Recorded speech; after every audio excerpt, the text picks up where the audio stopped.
Where do we learn to become citizens? Where do we talk with each other about the future?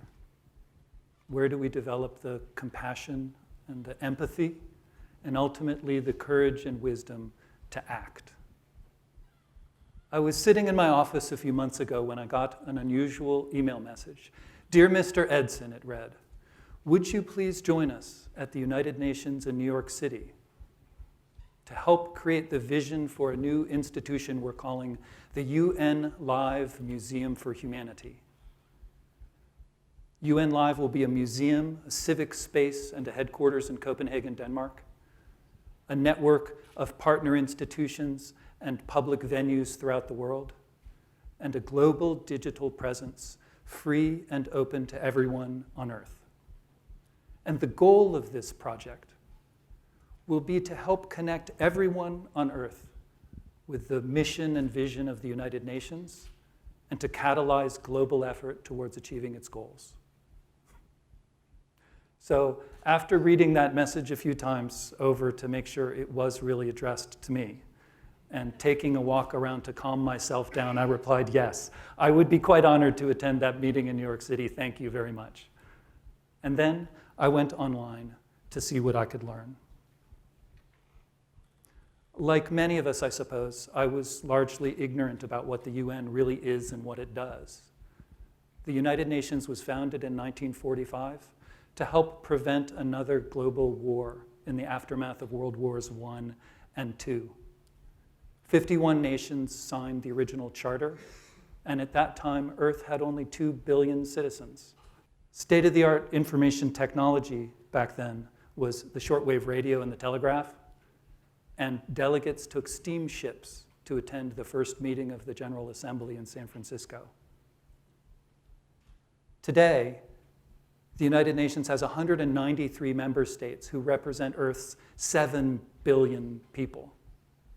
The UN's portfolio includes peacekeeping, economic and social development, and the environment, humanitarian affairs, and human rights. The UN's Sustainable Development Goals articulate 17 global challenges and 169 specific tasks that we ought to achieve by 2030.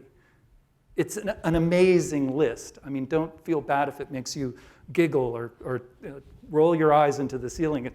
Ending poverty, ending hunger, establishing gender equality by 2030. It's an amazing list. The UN belongs to all of us. It needs all of us. It's not perfect by any stretch of the imagination, but it's difficult to imagine the modern world without the United Nations. And over the last 7 decades, it's become one of our most significant accomplishments. And the UN is dedicated, from the opening words of its charter, to we the peoples. But it's currently very difficult for we the people to act as stakeholders. There's no public place online or anywhere in the world where you can really touch the UN, where you can learn about it with your mind and your senses, where it welcomes you as a participant, and where you can work towards its success. The UN was designed to be, by intent, an institution of governments relating to governments, nations to nations, if you will. But we live increasingly in a person-to-person or peer-to-peer world, a world in which many of the problems and also many of the solutions lie outside the domain of governments and traditional institutions. Now, don't get me wrong. The work of institutions is tremendously important. If you need to focus a lot of effort on a problem for a long period of time, if you need to build trust not over a week or two, but across generations, if you need public transparency, public accountability, or if you need to represent everyone in society, including those who are disadvantaged and those who don't have a strong voice of their own, then there is nothing like an institution. But the work of institutions alone is no longer enough at a time that's defined by continuous accelerating change. And when there are new ways to connect and learn at scale, incredible scale. A couple of years ago, Professor Mitchell Denier of Princeton University decided to offer his course, Introduction to Sociology 101, to everyone in the world, online, through the World Wide Web. 40,000 students from 130 countries signed up to take the class. And what's amazing about that to me isn't that there are so many people from so many countries who wanted to study sociology, but it was the friendships that formed between students in different countries. It was the spontaneous study groups that formed in pubs and living rooms all over the world. And it was the quality and the quantity of feedback that such a diverse and globally distributed audience of learners could contribute back into the learning system. Professor Denier said that he received more substantial feedback on his ideas and the teaching of sociology in the first 2 weeks of teaching that class online than he had received in his entire career teaching at Princeton to that point. So, the potential of this online dialogue and learning is incredible. But we also worry that the crowd working peer-to-peer can be insufficient or symbolic, superficial, more about giving thumbs up to a cause on Facebook than taking full responsibility for solving difficult ideas in the real world. So, I think this defines one of the fundamental challenges of our age. With so many problems in the world to solve, so much joy and fun to be had, how can we get the power and the stamina of institutions and the creativity and scale of the crowd working together on things that matter? I wasn't too surprised when I read and reread this message from the people at UN Live when they were to see that they were asking these questions about participation and citizenship and scale. I'd been thinking about these ideas for a long time through my work at the Smithsonian Institution, the world's largest museum and research complex, just across the river from here in Washington, D.C. I started working there 25 years ago, cleaning plexiglass for exhibitions. And later I worked on digital strategy, helping to lead the Smithsonian into the connected age. The Smithsonian has 6,000 employees, 137 million physical objects, and its mission is the increase and diffusion of knowledge. The Smithsonian flies satellites in outer space for NASA. It helps preserve ancient languages. It produces thousands upon thousands of free public exhibitions about art, culture, history, and science. And yet, my colleagues and I discovered, after opening up the Smithsonian to the internet for 20 years, that no matter how brilliant we were, how smart and capable our experts and researchers were, how hard we worked, how much money we spent, our audience, our network, which included 6-year-olds and Nobel laureates, always seemed to be able to do more and know more than we could working on our own. At a certain point, it was just a matter of mathematics. There are 3.4 billion people online.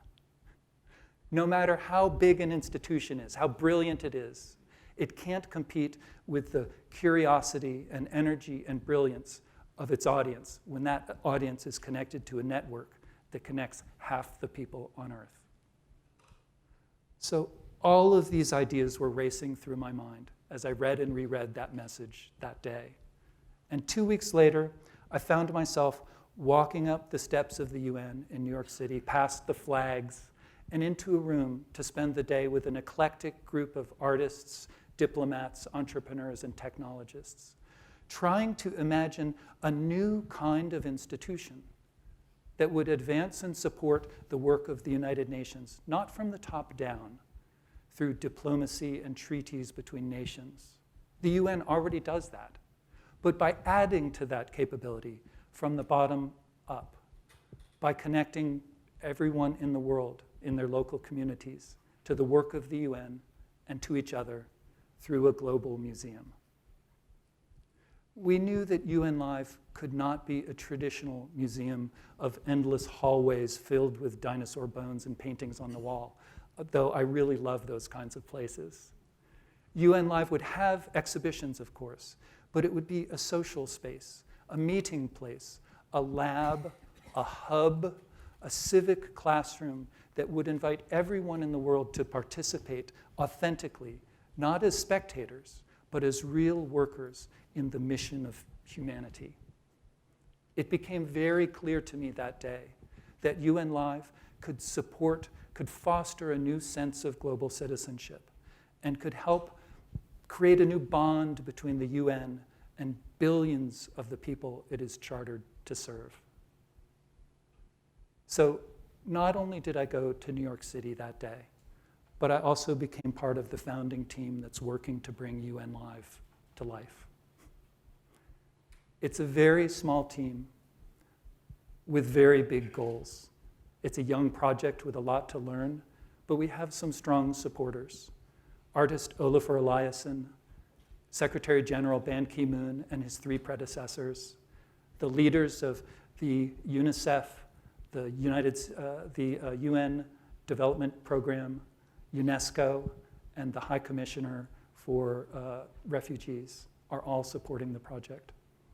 And even as we speak, the UN General Assembly, the member states, are considering legislation that would endorse the creation of the new UN Live Museum. This project comes at no cost to the UN. So far, the project is supported by philanthropies. It has the support of the nation of Denmark, the city of Copenhagen, and I think we think of this project as our gift back to the UN and to the world. I love the theme of this conference, future tense. And in a few minutes, the doors of this auditorium will open and we'll all walk outside into the world together to make the future as partners and friends. The UN is 70 years old. It's accomplished a lot. But what will we think about it 70 years from now? Or 700? What will that story be? I think that story will be about citizenship, empathy, compassion, and having the courage and wisdom to act. And I think a museum for humanity can help make that story true. Thank you very much.